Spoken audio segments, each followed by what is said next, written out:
It's good to see everyone. I hope everybody is staying well and hydrated. We're going on about our 6th day of 95 degrees in Minneapolis, which is, unheard of, especially because I think the last time I saw some snowflakes here was in May, early May. So, so much for extremes, which we see about in our Parsha as well. We're studying the book of Numbers, and welcome back to those who were here previously. I just want to mention again that I was peripherally involved with my Jewish learning in its earliest days when Edgar Bronfman of blessed memory, who was really the visionary behind my Jewish learning, said that he believed that his most important contribution to the Jewish people would be my Jewish learning. And, he was a visionary, and I he didn't know exactly how it would unfold, but I think of him as I start these classes again, or I go to the weekly Kaddish, the daily Kaddish rather, and say, yes, Edgar, what a great contribution. So it's customary to dedicate some teaching in somebody's memory, and I think it's fitting that I will dedicate this to Edgar Bronfman. So on we go. It's been a great ride watching what goes on in the book of Numbers. We've moved from betrayal, and we see painful betrayal with Aaron and Miriam against Moses, Moses' cousin Korach, the people. Last week, we took a look at the transitions that were impending. We see that Miriam died.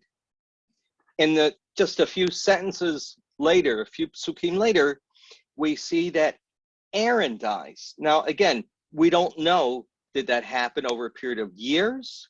Was it almost immediate?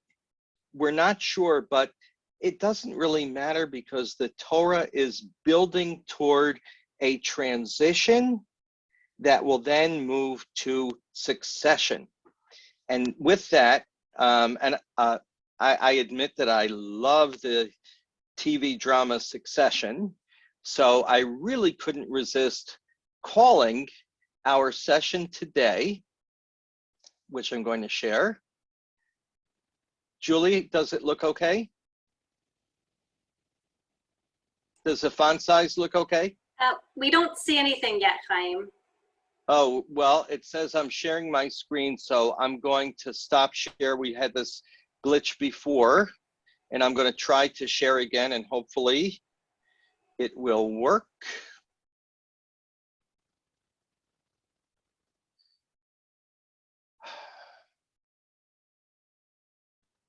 What about now? Yes. Odd, very strange. I have a very technical explanation for these kinds of glitches. I do believe that the web is inhabited by gremlins, and that is my most scientific explanation that I can come up with. So here's what we're going to do right now. We're not going to read all the text, but just to give you a little bit of background, for those of you who were here last week, this text might look familiar. God commands Moses and Aaron, Moshe and Aharon, to bring forth water from a rock, not by striking it as they had done previously in the book of Exodus. That would be like repeating the same trick, right? But God wants them to one-up it and not strike the rock, but to speak to it. And for a variety of reasons that we spoke about, Moshe loses his patience. He strikes the rock not once, but twice, and is able to then respond to the people's request for water. But that act of whether it was anger or rebellion or somehow not really giving God's due, and by that I mean not really showing the miraculous nature that God wanted to impress upon the people of Israel, which at this point I would say is kind of a lost cause. They still haven't gotten it, but nonetheless, the idea was to sanctify God, meaning to make God's great name great in the sight of the people by not repeating what happened earlier, but by actually changing it. And because they did not do that, God is furious. And we read in, this is 20:13 of the book of Numbers, that the Lord said to Moses and Aaron, because you did not trust me enough to affirm my sanctity in the sight of all the people of Israel, right? Part of the nature of a miracle is that it's public and is meant to impress upon the people that they should have faith. Therefore, Moshe does not get to lead the people into the land. Let's take a look at another version in the retelling of this story in the book of Deuteronomy, or Sefer Dvarim. It's interesting. If Jews repeat themselves often, it's because, it comes with a good precedent. Right? We have a whole retelling in Sefer Dvarim of many events, including this one. And the repetition is important because there's always nuance. Either more details are added or a new perspective is added.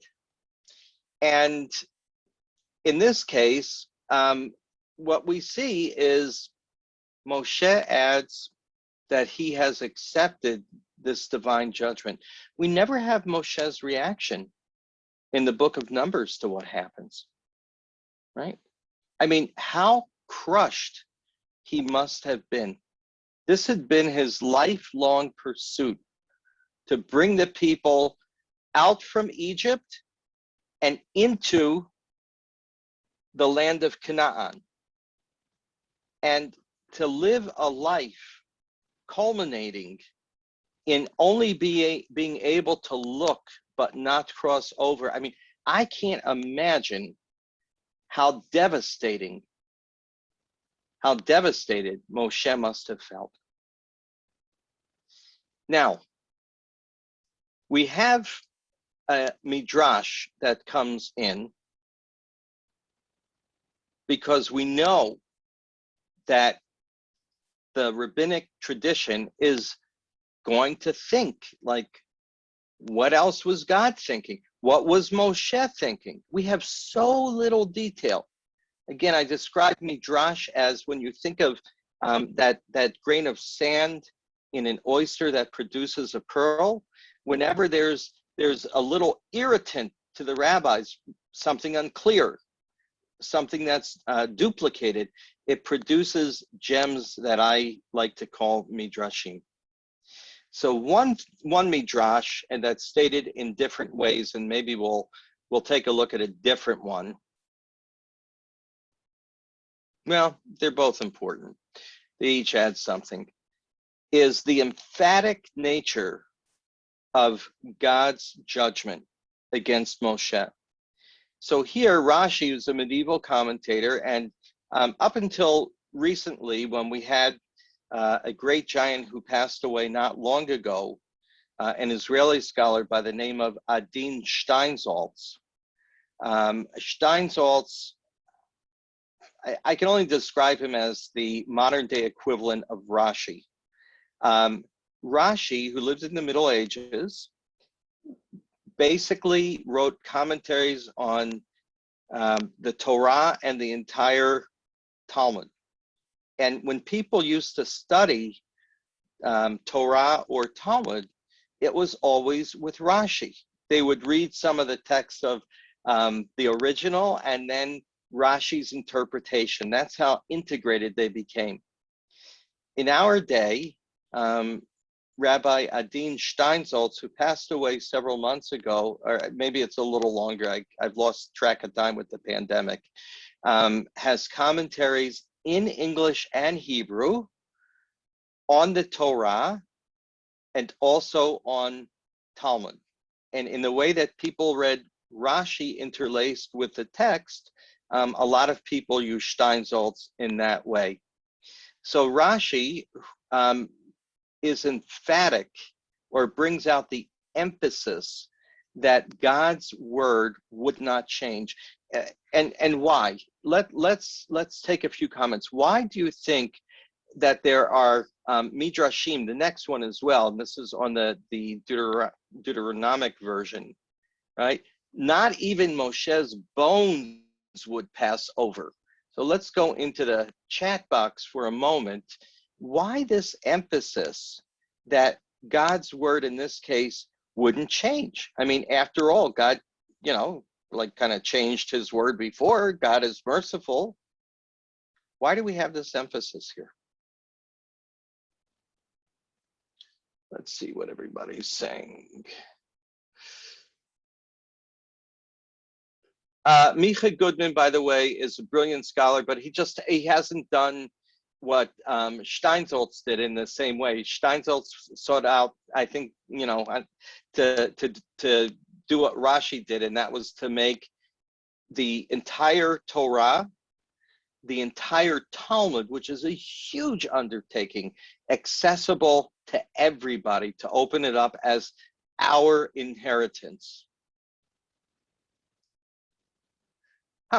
They're being sympathetic to Moshe. Well, this is great again, because we have like opposite understandings.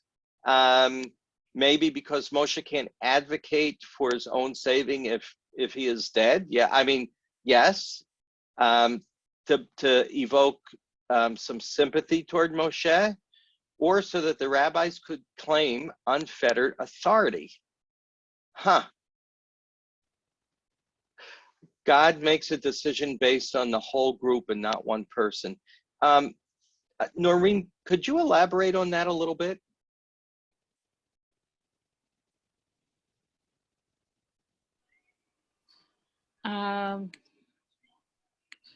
Just that Moses had been showing all along that he was not connected to this younger generation. And God makes the decisions based on what's good for all the people, not just for the needs of one person. And what was required was more of a military role. And Moses had a supernatural connection to God. And what was needed was a natural connection to what was going on in their lives. I'm glad I asked you to elaborate. So a couple things going on here. Thank you very much. We see that, you know, Moshe was just not the right leader for the time. And I think this idea of having an accessible leader, right? Not someone who was perceived as supernatural. I really like that, because don't you think that Moshe had the status, even among the Israelites, as a unique holy person? I mean, you know, going up to the mountain and coming down, and then he's got this kind of halo or you know, sort of glow around him. He's got to cover his face later on. We see, yeah, they needed an accessible person who would be with the people going in and out of battle. And I also think it's because God, it's not that God cannot be merciful, cannot be kind, but in this case, there's a lovely Talmudic expression, when you're kind when you should be cruel or unkind, you wind up being cruel when you could have been kind.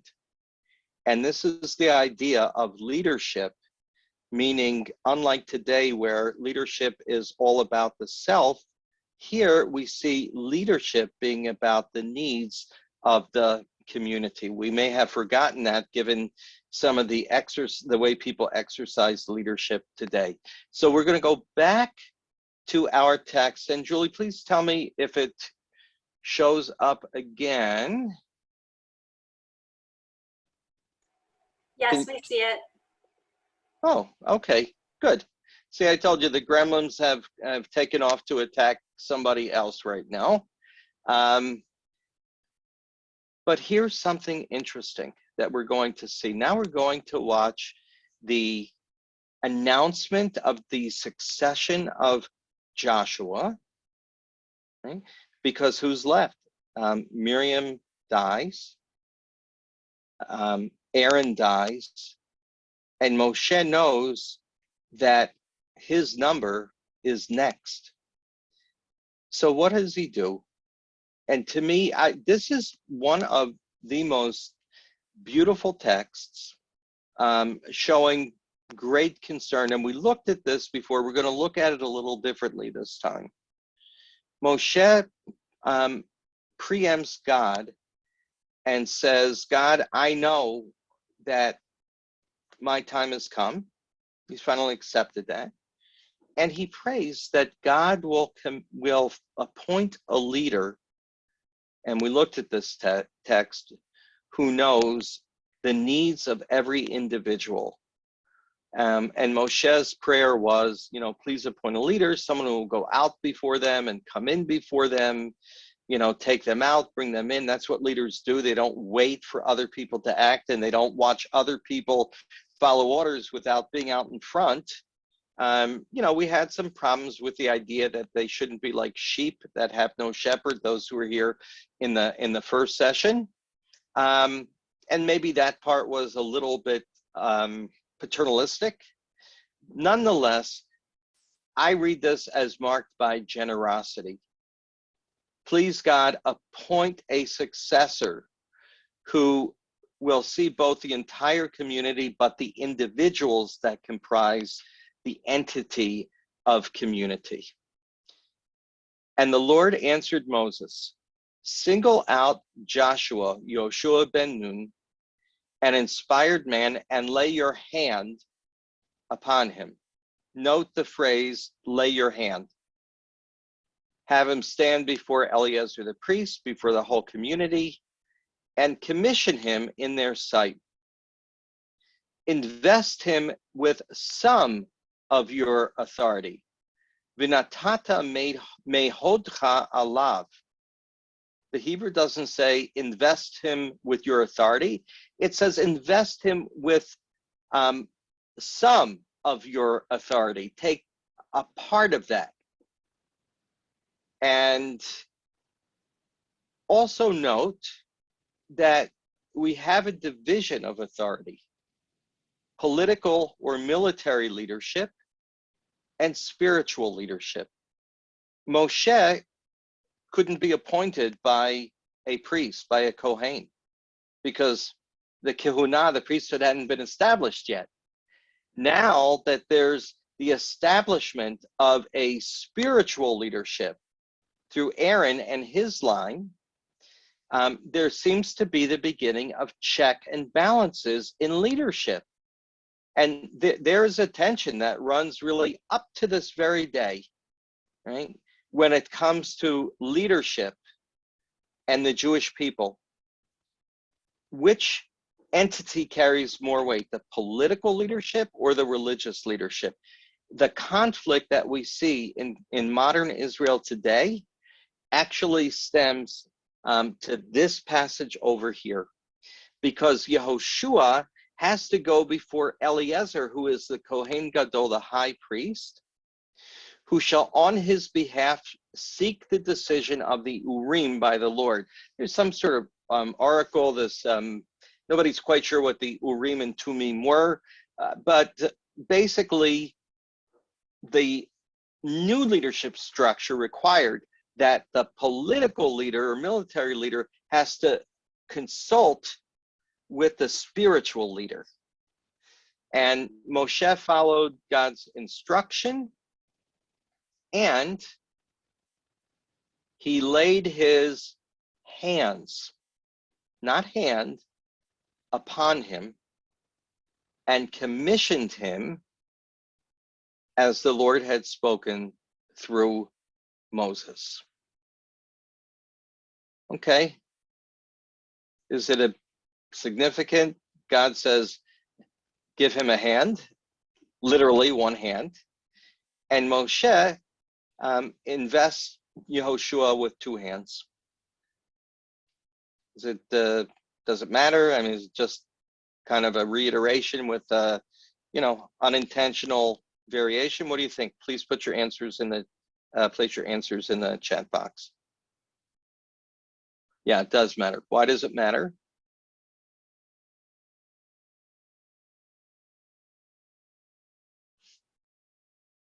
Moshe always does this. Could you please clarify, does what?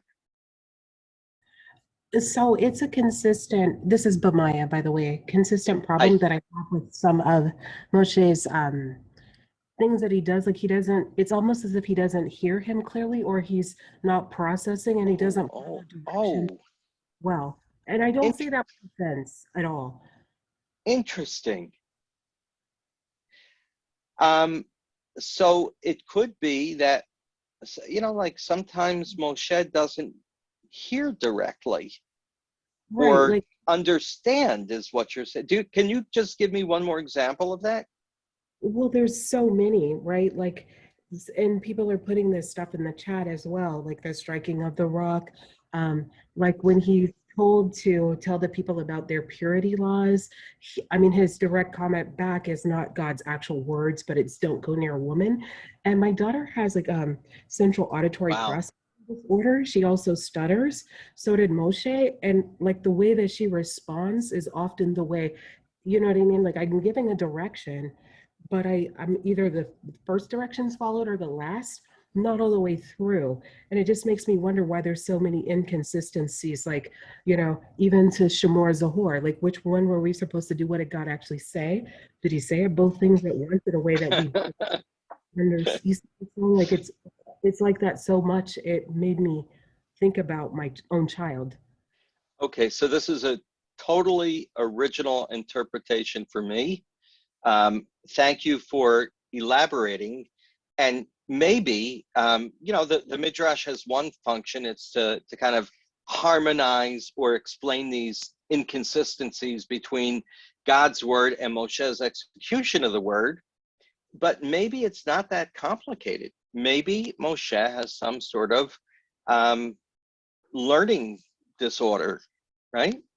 Very interesting. I am going to have to go back and take a look at as I reach forward to see how does that happen, and especially when you put the speech issue together with the processing issue.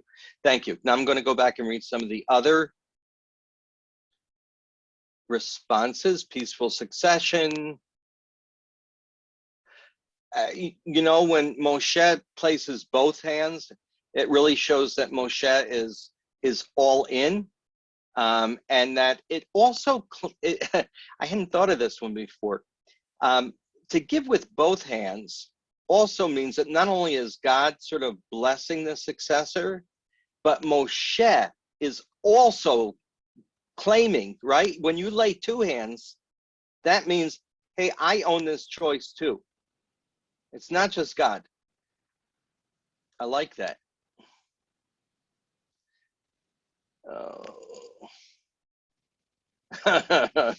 I'm just reading what Don said. Yeah. So, well, no comment as I approach a birthday in August about the retirement issue. But I don't think he was. Now I may be projecting, but I don't think that he was, because there's so much to say about the death of Moshe in Midrash. And I'll just give you a little bit of a taste of what goes on there. Let me try and share again. And Julie, again, I would, love to have the text from the chat box, because to me, that's like modern day Rashi. And I'm really enjoying your contributions. One moment. Okay, can we see the screen? Yes, we see it. Mazel tov. Okay, that's great. So the Midrash really makes note of Moshe's generosity, right? Why is the expression, next one. By the way, I like what Rashi says over here. Appoint a leader who will tolerate. Now, in the Hebrew, the word is sovel, which means to bear, to carry, or to suffer. And I think that leadership really encompasses all of those.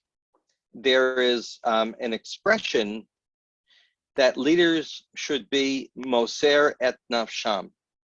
They should be prepared to basically hand their lives over, but nefesh can also mean their very being, because it does entail a sacrifice, those who serve the community.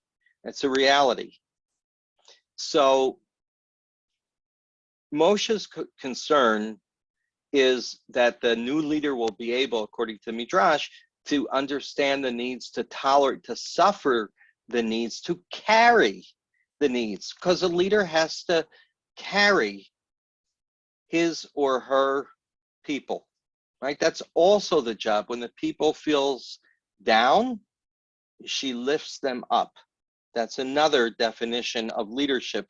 We can learn so much about the rabbinic perspectives on leadership from these commentaries and contrast them with what leadership means today in Israel, in the United States, Canada, wherever you may be, because we see leadership being redefined and not always for the best in all parts of the world today. Okay, so if you think Moshe was ready to retire, let alone die, Rashi, based on a midrash of the rabbis, suggests that this was Moshe's play to try to get God to reverse God's decision. Now, let's go back to the text. And does anybody see in here, I'll stop sharing for a moment just so I can see, a hint of a suggestion that Moshe is ready to die or to retire, to turn over leadership? Just if you could just raise your hands, either using an emoji. Oh, somebody does see a hint. If you see a hint, would you please put it in the chat box?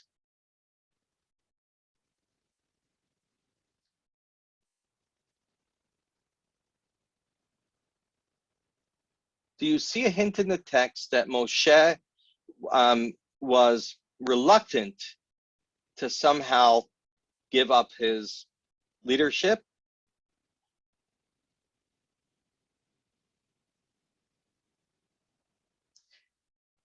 Some of your leadership. But Moshe gives with both hands. You know, it's God who says, give some of your leadership.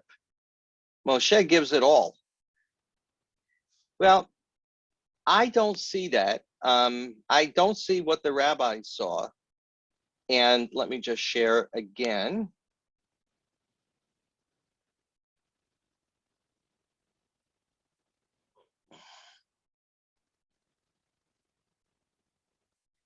So what I see is Moshe is following God's word, and as we said, either generously or you know, because he wants to own the choice, but it's okay, this is my time. I see I'm not going to be the leader. The rabbis don't read that, and they base it on a fascinating incident in the Torah. And it is the story. Yes. Sorry, the one time you didn't ask, we actually can't see the screen share. The gremlins are back, folks. I apologize. Okay, let's try it again.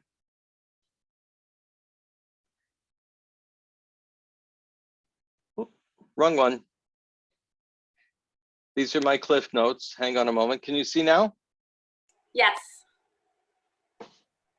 Julie, are you doing this on purpose? Never. No. Okay. All right. Thank you for letting me know.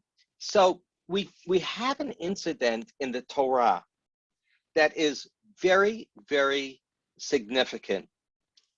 There is an individual by the name of Slovchad who has 5 daughters. In fact, when we had, some of these names are actually used today. Noah, Tirza are used as modern Hebrew names today. Milka, I don't think so. But the problem is, if you only have daughters, under the then current rules of succession of or inheritance of the land, women were not permitted to inherit territory. So that meant that the name and the patrimony of Tzlofchad would be lost. And the daughters thought that this was totally unfair. I just have to tell you, these 5 daughters were very special. I also, when I was in rabbinical school, had a teacher of blessed memory who had 5 daughters. We used to call him Tzlofchad because of his 5 daughters. And by the way, still with some laws of inheritance in some societies, unfortunately, this is still a problem. But look at what they did, their courage. They went to Moshe and they said, our father Tzlofchad died in the wilderness. He wasn't part of that rebellious faction that we read about, or some of you read about, Korach, which rebelled against Moshe. He wasn't part of that rebellious group and did not die on their account. Let not our father's name be lost to his clan just because he had no son. Give us a land holding among our father's kinsmen. This was unprecedented. Moshe listened openly, appealed to the high court, literally, and God's response was, Ken benot Tzlofchad dovrot. Their plea is just. They should get a hereditary holding among their father's kinsmen, transfer their father's share to them. Question for you all. Here's Moshe. Let's think of how much has happened probably in a short period of time. The loss of family members, the announcement of his successor, and Moshe's transferring, even though Joshua won't rule yet, but transferring symbolically that authority in front of the people. We have this idea of daughters who are now talking about inheritance of the land. Well, what do you think Moshe's state of mind is right now when they approach him? What might he be thinking about? And for those who have been through significant transitions, as you define them, think about your own periods of transition, and that the emotions that sort of welled up within you. To heck with it. What do you want? Yeah. Good. Yeah. Stand before him. Thinking of his sister right now, his own family. Rosa, when you say his own family, could you just elaborate a little bit?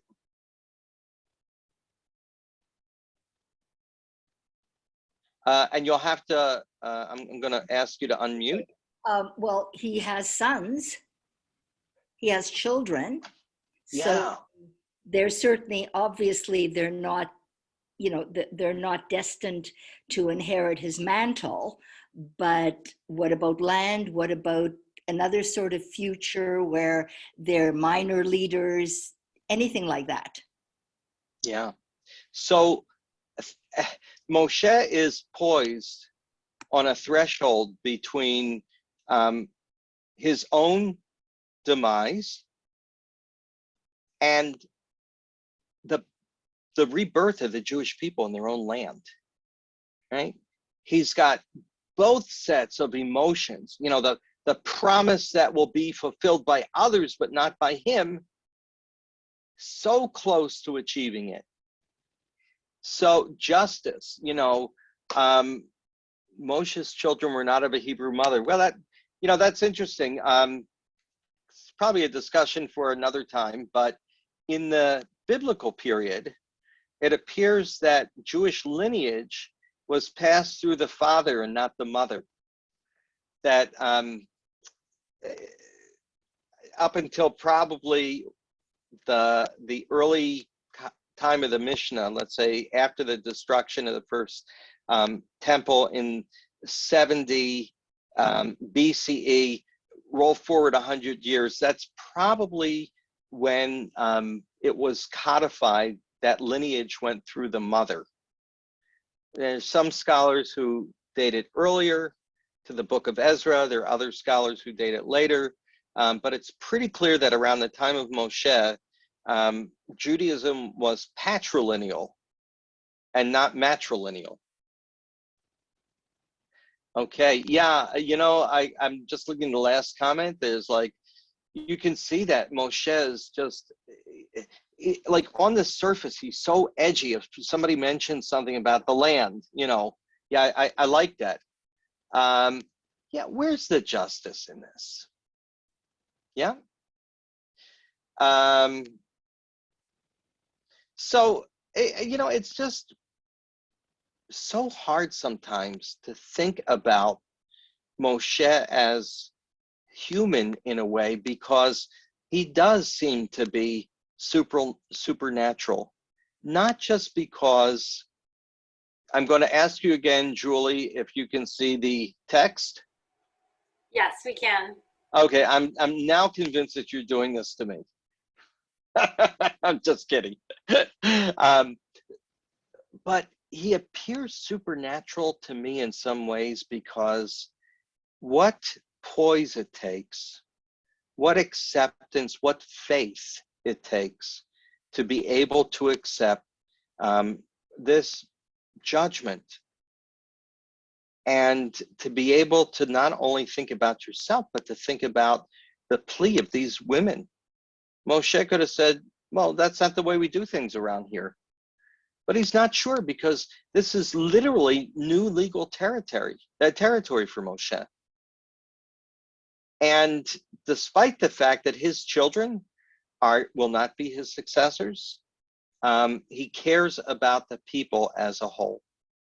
Now, this discussion that the Benot Tzlofchad bring to Moshe occurs earlier in the chapter that we've been studying. So when the rabbis say, and Rashi is quoting them, you know, this is Moshe's plea, let the Lord set a man over the congregation. Listen to this midrash. When Moses heard that the omnipresent said to him, give the inheritance of Tzlofchad to his daughters, Moshe said to himself, maybe it's my time to ask for a favor, that my son should inherit my position. God replied to him, this has not entered my mind. Sorry about that, Moshe. Yehoshua deserves to receive the reward because he has served you. Isn't that interesting? So we also find, like other midrashim, where, one moment, we did that one already, where Moshe also asked God to go over into the land of Canaan, of Eretz Yisrael. I mentioned that earlier. To me, there's a medieval midrash called Petirat Moshe, the death of Moses. Whole midrash on what really happened when Moshe was told that he couldn't inherit the land. And you know, I'm not sure if it's in Wikipedia even, but if you look up, if you Google midrash, midrash, the death of Moses. And then I'm going to spell another word, pitirat. I'm going to put it in the chat, actually. It'll just be easier that way. Midrash, pitirat, Moshe, the death of Moses. I know that there are some excerpts of it, and that midrash has Moshe fighting the Malach HaMavet, the angel of death, fighting with God, trying to make all kinds of deals. God, if you let me go over to be with the people, then I will agree to be Yehoshua, to be Joshua's assistant. Wow. Moshe is ready to demote himself just so he could step 1 foot into the land. And by the way, what happens in that midrash is Moshe is in the Beit Midrash, in the study hall, while Joshua is teaching. And Joshua's uncomfortable. People I don't know what to do. Like, who's the real rabbi here? Is it Yehoshua, who's been invested, or Moshe, who has been demoted? The people have a halachic, a legal question. They turn to Moshe, who doesn't know the answer. He's humiliated. And it's only at that point, according to this midrash, that he says to God, I'm ready. If life means perpetual humiliation, that's not life for me. If I am humiliated because I can't answer a question of Torah, right? Because we call Moshe Rabbeinu, Moses, a rabbi, then I now understand that it's my time. So the reason that we have, and let me open it up to the group for a minute, the reason that we have all of these midrashim that defy the simple explanation of the text, which really shows Moshe's complete capitulation, perhaps with, if you read carefully as you're doing, some hints of his not being at ease. But you have these like phenomenal midrashim that really describe what is it like. And to me, I see this at any stage of life, to turn over one set of responsibilities and privileges and to cede them to somebody else, even when you're happy with your successor. What does it mean to and I would invite you to think for a moment again of a time when you had to move, either because you chose to do so or because somebody asked you to do so. Somebody said, we appreciate what you've done, yada, yada, yada, but we think that somebody else is more fit for the job now. It could be as a volunteer, in a workplace, in a family. It could be related to children, older adult children saying to parents, to elderly parents, hey, mom and dad, I think it's time that you move to a smaller place, or I need your car keys, but permanently. Think about a time when you've had a transition, and can you see yourself in that picture with Moshe? So that he is, again, maybe not the supernatural figure in this case, but more of a human being who was probably tormented because he's watching everybody else inherit the prize. And despite Moshe's, I guess, indispensable role in leading the people, he only gets the privilege of watching the land from afar. Yeah, resentment and inability to let go. Moshe's legacy. Yeah, Moshe hopes that there'll be a legacy, but I'm sure he's concerned. You know, he's got 40 years of experience in leading this recalcitrant people. Humility is a good quality to have. You know, I will share with you, and then I want to end with a surprise that I hope will. Don't make sure you're not drinking something hot when we end, okay? So I study Torah. I'm like so privileged with my 97-year-old rabbi. And he'll be 97 next week. I think I mentioned that. When I was with him last week, there was a knock at the door, and another gentleman with whom I had worked at, you know, when I was in the congregation and at Federation, walked in. He had just moved from his own apartment to an independent living apartment, and was a neighbor of my rabbi. This individual is 103. And I realized, I said to my rabbi, should we take a vote and maybe invite Harold to study with us? So fortunately, the vote was 2 in favor, none against. I realized that I'm going to be the young kid when I study with them on Friday.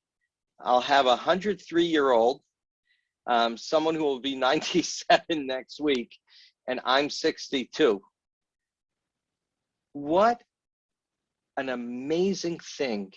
And here I think of Moshe, who is said to have lived to age 120, to still feel that he's got something to give, but no outlet to give it. Moshe felt like he just wanted to be a little bit a part of the move to the new land. And again, I read this as something very human. You know, we've got this big problem of social isolation in our society, of generational difference. We have 7 generations of people alive at one time. This is not a plug for my book, because, like, if I live until about 927, I can retire off of the royalties. But this was the last book that I wrote, Connecting Generations, Bridging the Boomer, Gen X, and Millennial Divide. The one that I'm working on now is L'Dor Vador in a Digital Age, which I'm really excited about. But I dedicated this book to my granddaughter, who at the time was not a year, and to my rabbi, who I think it was a kid. He was only 92 at the time. It's a 100-year difference.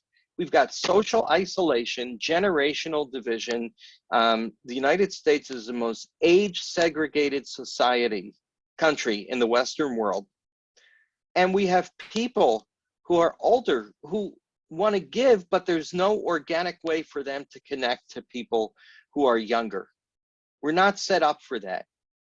I see Moshe in this situation too. He wants to give.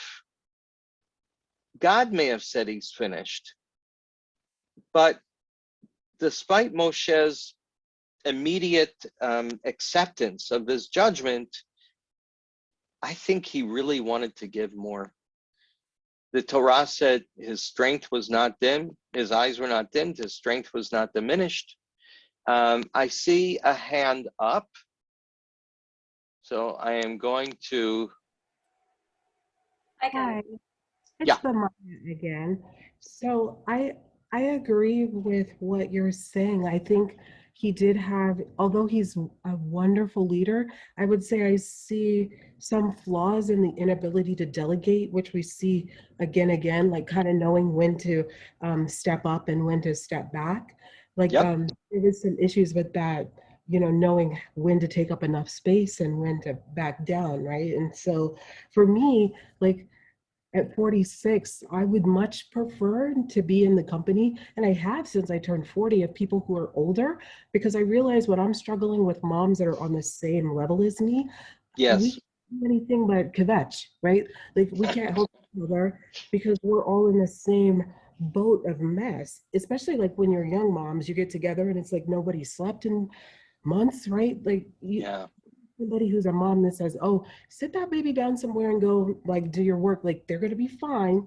You know, I need that wisdom from the grandma, from the bubbies. You know, I can't with this like only my same age people. I need that elderly wisdom, and I'm like, please don't step down from like telling me when I'm dumb what I need to fix, right? Because I'm sometimes blind to it, and people in the same boat as me can't lift me either because they're on that same struggle. So Thank you for sharing that. You're so right. And I will tell you that people who are older um, also need to be connected as well. You know, not just to share stories, but to share that wisdom, but to receive that energy, that hope, you know, that gift of a relationship. It's always two-way in a healthy relationship. And you know, my plea to everyone is, as we begin to move toward reopenings, or I guess it was as dramatic a reopening as it was a closing. Find a way to have at least one person in your life who is older and one person who is younger. It's just good for all of us. I think there might have been one more question. I really don't want to take too many more, but if there's one, I could take it before we get to the conclusion. If you can't find the virtual raise hand button, you can put in the chat that you have a question.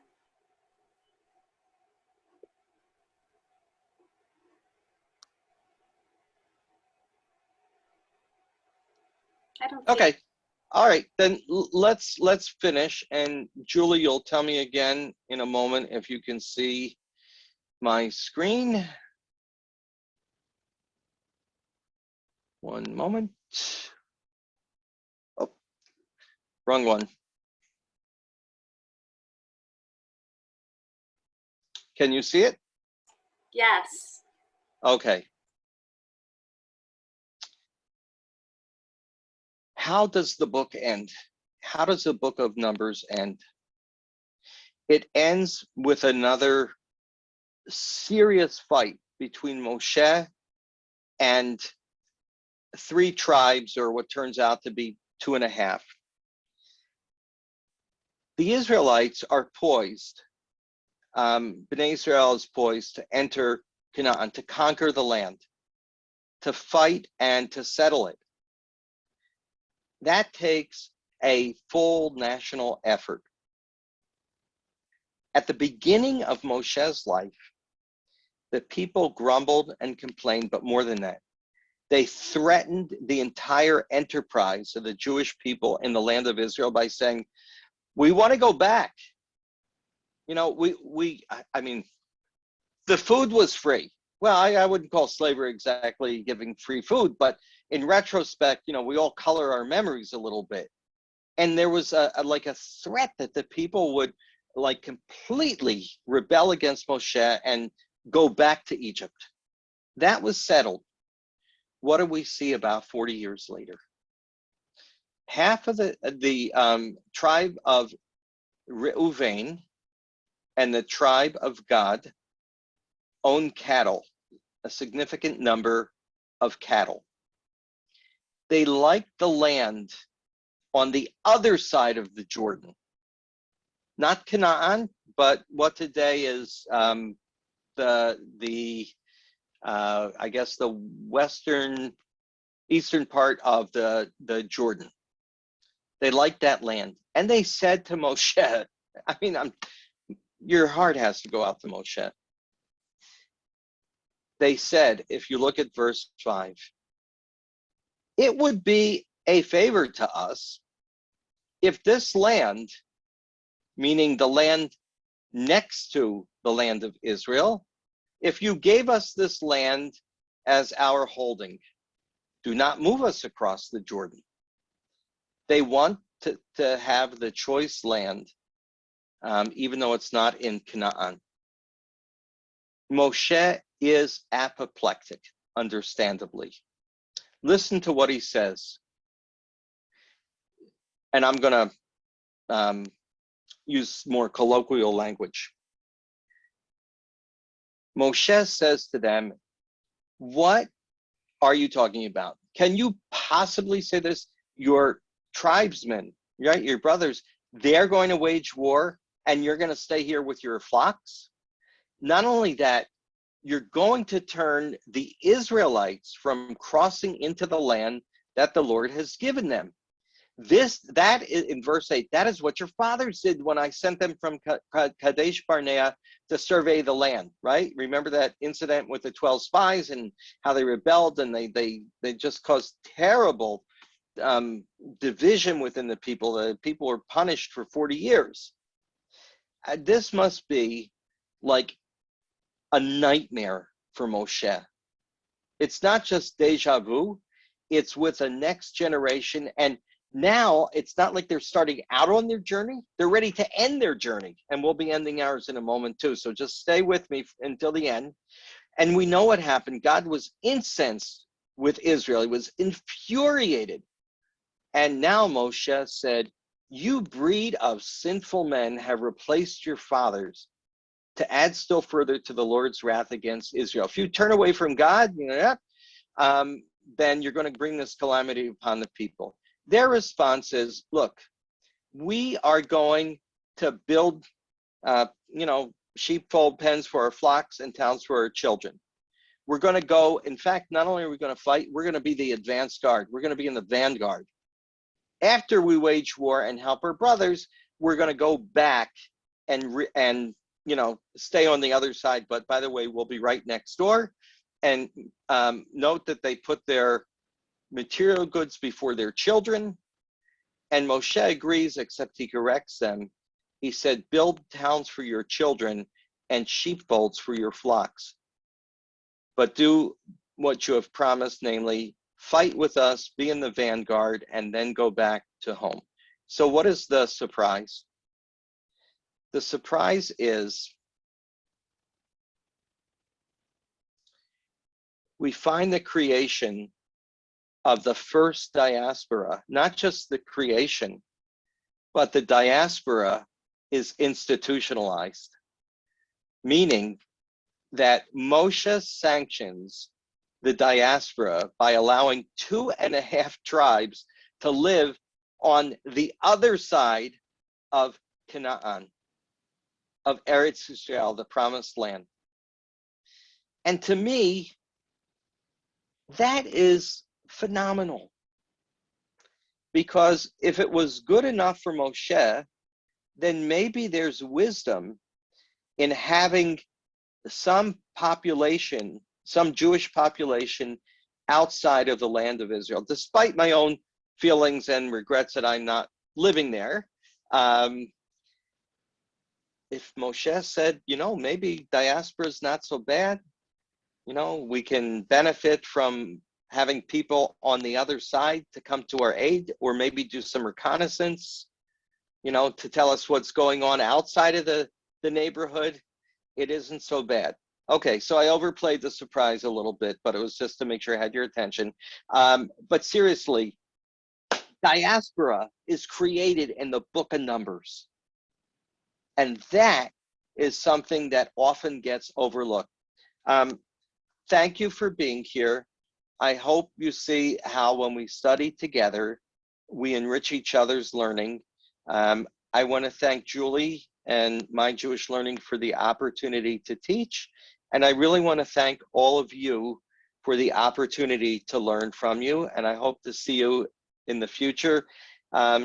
Stay well, everybody. Thanks so much.